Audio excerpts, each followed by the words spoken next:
नमस्कार, मैं आकांक्षा सक्सेना। आशा करती हूँ आप लोग बहुत अच्छे होंगे।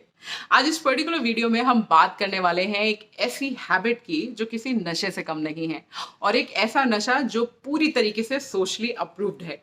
एक ऐसा नशा जो आपकी मेमोरी, आपकी अटेंशन, आपके कंसंट्रेशन और आपके फोकस को इम्प्रूव करता है। एक ऐसा नशा जो आपको सहूलियत और सुकून की नींद देता है। एक ऐसा नशा जो आपको अल्जाइमर और पार्किंसन जैसी बड़ी डिजीज से दूर रखता है। एक ऐसा नशा जो ताउम्र आपको जवान रखता है।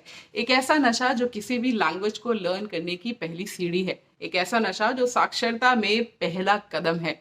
एक ऐसा नशा जो आपको डे टू डे लाइफ के स्ट्रेस से दूर रखता है। एक ऐसा नशा जो घर में बैठे बैठे पूरी दुनिया से जोड़ता है। एक ऐसा नशा जो आपको ना केवल आपकी पर्सनल प्रोफेशनल ग्रोथ में मदद करता है, बल्कि आपकी इमोशनल इंटेलिजेंस और पर्सनालिटी डेवलपमेंट में भी महत्वपूर्ण योगदान देता है। अगर आप समझ गए हैं तो बेहतरीन है, और अगर नहीं समझे हैं तो आप बिल्कुल ठीक हैं। हम बात करने वाले हैं रीडिंग हैबिट के बारे में। रीड इंडिया कैंपेन, निपुण भारत और मिशन प्रेरणा का 100 डेज का रीडिंग कैंपेन, ये तीनों एक ही तरफ फोकस करते हैं। उद्देश्य है हर बच्चे को, हर व्यक्ति को रीड, जो एक बेसिक नेसेसिटी है साक्षरता के मिशन में, उस तक लेके जाना। लेकिन इतने बड़े कैंपेन में जो पूरे भारत में चल रहा है, इसकी सही समझ और सही उद्देश्यों की प्राप्ति के लिए ज़रूरी है कि जन जन तक इसकी अवेयरनेस बढ़ाई जाए। इन्हीं तीनों उद्देश्यों को ध्यान में रखते हुए ये वीडियो आप तक प्रेषित किया जा रहा है, और आने वाले वक्त में 4 से 5 वीडियो रीडिंग के लिए ही बनाए जाएंगे और आपके साथ शेयर किए जाएंगे, जिसमें बात की जाएगी कि किस तरह से डिफरेंट टाइप्स ऑफ रीडिंग होती हैं, उनको कैसे फैसिलिटेट किया जाता है, क्लासरूम में किस तरह से बच्चे उद्देश्य के लिए पढ़ें और किस तरह से उन्हें अपनी प्रैक्टिकल लाइफ के साथ जोड़ें, क्या स्ट्रैटेजीज हैं, क्या मेथड्स हैं। ये सब आगे आने वाली रीडिंग कैंपेन की सीरीज में आपको मिलेगा। आज इस वीडियो में हम बात करने वाले हैं कि किस तरह से रीडिंग को एक हैबिट की तरह इंट्रोड्यूस किया जाए। जैसे ही रीडिंग की बात होती है, एक ट्रेडिशनल पिक्चर दिमाग में आती है कि एक व्यक्ति जो काउच पे बैठा हुआ है या कुर्सी पे बैठा हुआ है, उसके हाथ में किताब है, मूड सीरियस है और बस रीडिंग चल रही है। और यही वो ट्रेडिशनल पिक्चर है जो मुझे और आपको और हम कई लाखों हजारों लोगों को इस एक्सीलेंट एक्टिविटी से दूर रखता है। क्योंकि हमें लगता है रीडिंग मतलब आप एक अलग जोन में चले जाएंगे, आपको एक स्पेसिफिक टाइम चाहिए होगा, आपको एक किताब चाहिए होगी, टारगेट चाहिए होंगे, एक स्पेसिफिक टाइम में उन टारगेट को कंप्लीट करने का प्रेशर होगा। और जब जब लाइफ में प्रेशर आता है, तब तब लाइफ में चलने वाली चीज़ें कहीं ना कहीं रुक जाती हैं, टूट जाती हैं। तो ये वीडियो आपको मदद करने वाला है कुछ टिप्स के साथ जो दी हैं अमृत देशमुख ने अपनी किताब में रीड इंडिया कैंपेन को फैसिलिटेट करने के लिए। तो बहुत ट्रेडिशनली ऐसा समझा जाता है कि रीडिंग का काम केवल बच्चों का है या उन लोगों का है जो किसी भी तरीके से, किसी भी तरीके के एजुकेशनल बैकग्राउंड में है, कंट्रीब्यूट करते हैं या पढ़ते हैं या पढ़ाते हैं, या किसी भी तरीके के लिटरली कॉन्सेप्ट प्रोफेशनल एनवायरनमेंट में अपना कंट्रीब्यूशन देते हैं। केवल उन्हीं को पढ़ना चाहिए, बाकी लोगों को क्यों पढ़ना है। पढ़ना मतलब एक ट्रेडिशनल जॉब है, इससे किसको क्या फ़ायदे होने वाले हैं। और आजकल के टाइम में जब डिजिटल मीडिया इतना ओवरफ्लो कर चुका है, तो रीडिंग की महत्ता और कम होती जा रही है। तो देखिए, जितने सारे बेनिफिट्स मैंने आपको बताया वो केवल एक पिंच ऑफ सॉल्ट हैं पूरी रेसिपी में।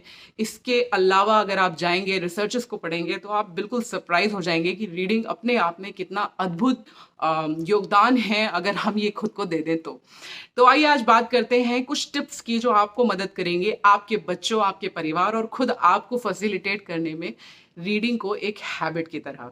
तो रीडिंग एक बोझ की तरह ना आए, रीडिंग कोई ट्रेडिशनल कॉन्सेप्ट में आप में बोर्डम ना लेके आए, इसके लिए ज़रूरी है इन कुछ टिप्स को फॉलो करना जो आपको मदद कर सकते हैं। तो पहला टिप फॉलो, जो हम बात करें, लोग सोचते हैं क्या पढ़ें, कितना पढ़ें और कब पढ़ें।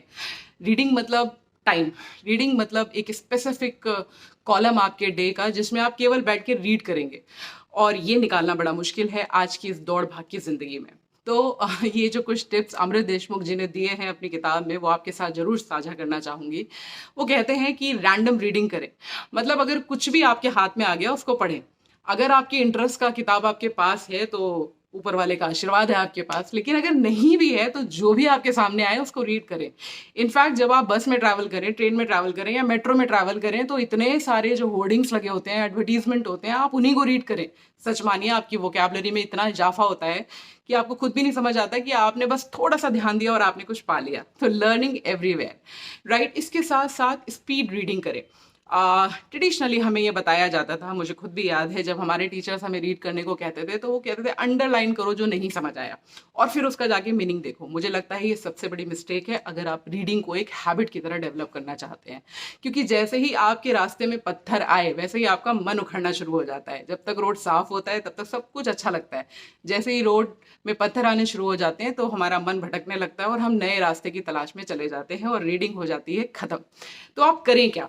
आप जब भी जो भी रीड करें बस उसको स्पीड के साथ पढ़ते चले जाइए, क्योंकि अभी आप समझ के लिए नहीं, आप केवल एक हैबिट के लिए पढ़ रहे हैं जो भी। और सच मानिए ये मैंने खुद पर्सनली एक्सपीरियंस किया है। हो सकता है एक पर्टिकुलर पैराग्राफ में बहुत सारे ऐसे शब्द हों जिनके मतलब आपको नहीं पता हो, लेकिन एक रेफरेंस होता है उस पूरे पैराग्राफ का जो आपको 100% समझ में आ जाएगा।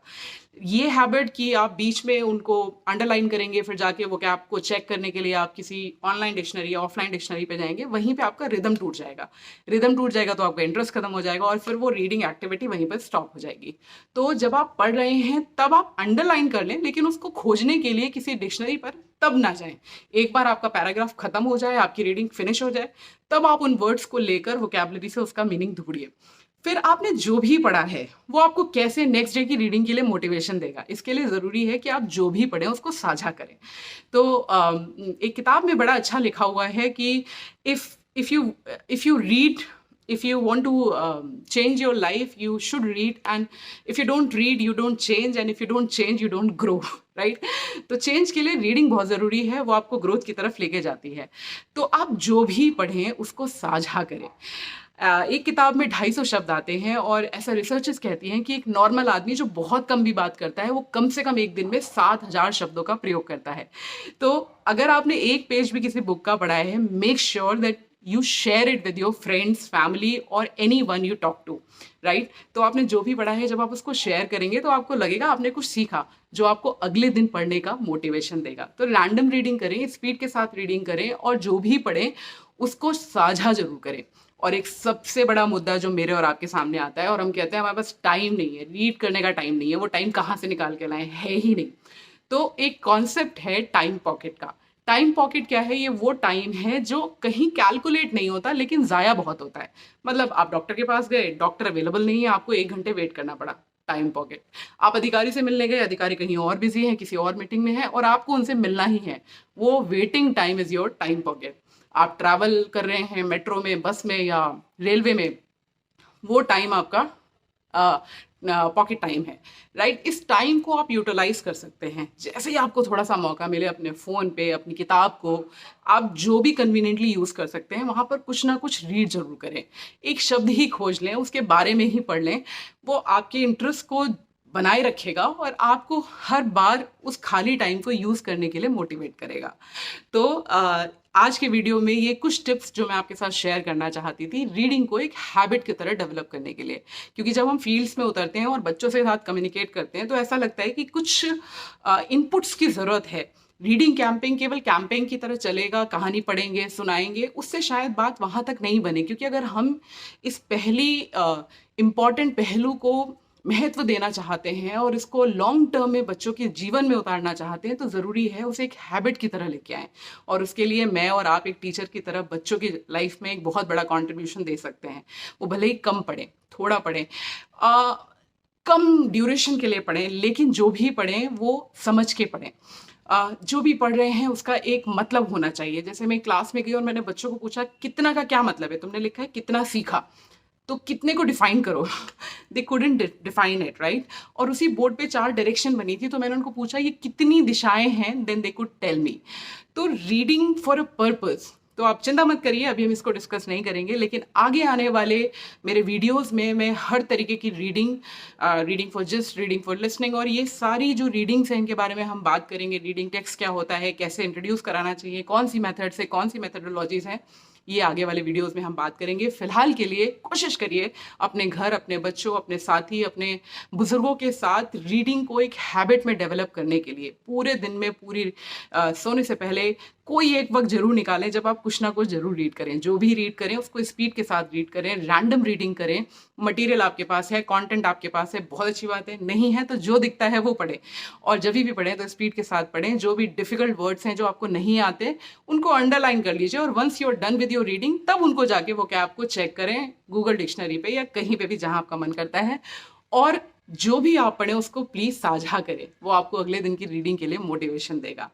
ये छोटी सी हैबिट आपको कई तरीके से रिलैक्स दे सकती है आपकी इस भाग दौड़ की लाइफ में। उम्मीद करती हूँ आप इसको ट्राई जरूर करके देखेंगे। वीडियोस के कमेंट बॉक्स में जरूर बताइए ये वीडियो आपको कैसा लगा, और आगे आने वाले वीडियोस में आपकी एक्सपेक्टेशन क्या है। अगर कुछ सुझाव हैं, कुछ कमेंट्स हैं, कुछ खामियां हैं, please feel free to write it in the comment box. आप जहाँ हैं, जैसे भी हैं, सुरक्षित रहें, अपना ध्यान रखें, और चैनल को सब्सक्राइब जरूर करें ताकि आगे आने वाली नोटिफिकेशन आपको डायरेक्टली मिल जाए। इस वीडियो को ज़्यादा से ज़्यादा लोगों तक पहुँचाएं ताकि ये एक अच्छी हैबिट हम सबको एक अच्छे लाइफस्टाइल की ओर लेके जाए। नमस्कार।